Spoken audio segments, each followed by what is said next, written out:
Hallo Joachim. Jahresende ist immer Zeit, auch einen Jahresrückblick zu halten. Darüber wollen wir heute sprechen.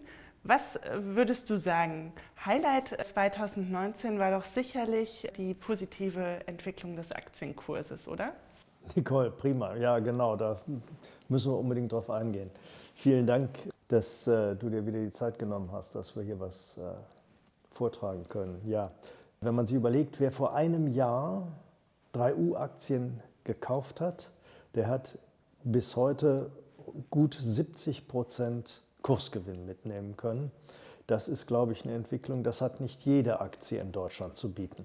Also da sind wir sicher stolz drauf. Worauf ist das zurückzuführen? Ich vermute, und man ist ja immer auf Vermutungen angewiesen, ich vermute, dass es was damit zu tun hat, dass wir einfach Nachholpotenzial hatten. Der Kapitalmarkt hat, glaube ich, 2019 angefangen wahrzunehmen, welche Potenziale tatsächlich in der 3U Holding AG und den Tochtergesellschaften steckt und dass wir tatsächlich auf dem Weg sind, diese Potenziale auch zu heben, nutzbar zu machen in Wachstum und auch einer wachsenden Ertragsstärke. Die Entwicklung wurde ja auch positiv in der Fachpresse hervorgehoben. In den sozialen Medien wurde auch diskutiert, ob es nicht auch an der Zeit wäre, dass sich Vorstände und Aufsichtsrat mehr mit Aktien am Unternehmen beteiligen. Was sagst du dazu? Das ist richtig. Wir haben diese Diskussion durchaus verfolgt, auch wenn wir da nicht aktiv jetzt in die Diskussion auf diesen Plattformen eingreifen. Dazu ist, glaube ich, zu sagen, wir haben sicher mit Michael Schmidt einen sehr großen Aktionär, unserem Vorstandssprecher, der ja über 25% der Aktien der 3U Holding AG selbst hält. Im Aufsichtsrat ist Jürgen Beck-Barzlen mit deutlichen Paketen vertreten, hat dieses Jahr auch noch zugekauft.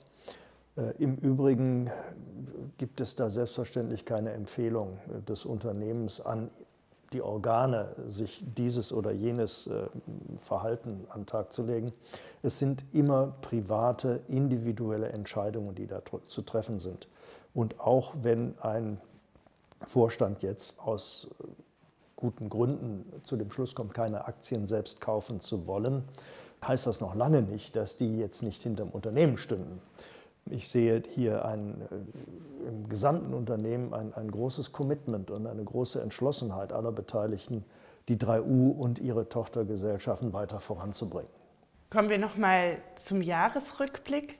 Was würdest du sagen, waren die Hauptakzente im operativen Geschäft der Holding 2019? Ja klar, also erneuerbare Energien, Wind, der Wind hat geweht, ziemlich stark im ersten Quartal, auch das vierte Quartal ist ganz ordentlich, also an der Stelle hat der Wettergott mitgespielt. Wir haben gutes Wachstum gesehen bei der WeClap und bei der Cellfio, die die angestrebten Ziele erreicht und sogar übertroffen haben. Wenn wir bei diesen beiden ganz strategisch ganz wichtigen Unternehmen auch mal auf die Ergebniszahlen schauen, dann haben wir in jeder Hinsicht bei der WeClap ein sehr gutes EBITDA-Ergebnis zu erwarten. Das Jahr ist ja noch nicht um. Cellfio hat die Erträge steigern können gegenüber dem Vorjahr, sodass wir sagen können, auch in diesen beiden zentralen Wachstumstreibern sind wir ganz gut unterwegs gewesen.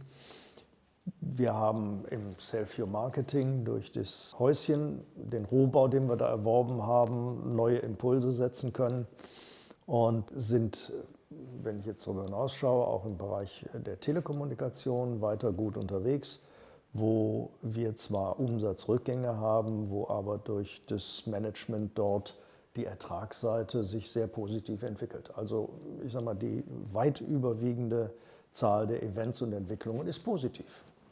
Ein bisschen der Blick ins nächste Jahr. Was wird 2020 bringen? Prognosen sind schwierig, vor allem wenn sie die Zukunft betreffen, das ist klar. Wir werden eine offizielle Prognose unserer Erwartungen für 2020 wie gewohnt im Februar, März herausbringen. Klar ist, wo wollen wir hin? Auch Cellfio plant weiteres deutliches Wachstum. Und wir sehen auf der anderen Seite auch die Internationalisierung bei WeClap als große Herausforderung, wo wir ja in mehrere europäische Länder jetzt aktiv expandieren wollen. Da wird sich einiges tun. Lass mich kurz noch mal auf das ganze Thema künstliche Intelligenz kommen. Da haben wir ja einerseits mit dem Erwerb des Grundstücks in Würzburg mal Grundlagen geschaffen, um dort auch dieses berühmte künstliche Intelligenz-Cluster aufzubauen. Auf der anderen Seite ist das Team bei WeClap weiter im Aufbau, die aktiv an der Entwicklung der Software arbeiten. Auch entsprechende Hardware-Server zum Betrieb der neuronalen Netze sind im Aufbau. Und ein weiterer wichtiger Aspekt, der eben auch das Jahr 2019 geprägt hat, war die M&A-Aktivitäten in der Holding mit dem Verkauf der Liegenschaft hier in Marburg und dem Erwerb, wie gerade erwähnt, des Grundstücks in Würzburg. Diese Entwicklungen werden wir 2020 genauso mit Wucht vorantreiben, wie wir sie 2019 begonnen haben. Und apropos WeClap, gibt es da Neuigkeiten zum Börsengang? Wir haben ja im August schon gesagt, that remains to be seen. Wir haben eine Roadmap auf dem Weg zur Börse. Teil dieser Roadmap, und das sind die vor uns liegenden nächsten Aufgaben, sind mehrere Kapitalmaßnahmen zur Finanzierung zweitens der geplanten Akquisitionen. Wir wollen vor dem Börsengang, um der WeClap mehr Masse und Wucht verleihen zu können, 1, 2 Akquisitionen von Wettbewerbern durchführen. An denen wird gearbeitet. Und ich hoffe, dass wir im Laufe der nächsten Wochen, Monate dazu auch wieder mal positive Nachrichten bringen können. Dann erst beginnt die eigentliche Uhr zu ticken, die zum Börsengang führt. Insofern lege ich mich jetzt schon so weit fest, dass es 2020 wohl nicht mehr klappen wird. Aber das heißt bei weitem nicht, dass wir uns zurücklehnen, sondern im Gegenteil, wir treiben alle diese Entwicklungen schwungvoll voran. Joachim, vielen Dank, dass du dir die Zeit für das Interview genommen hast.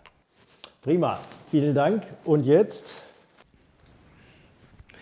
Wir wünschen Ihnen und Ihren Familien ein schönes Weihnachtsfest und einen guten Rutsch ins neue Jahr. Merry Christmas and a very happy New Year to everybody. Thanks.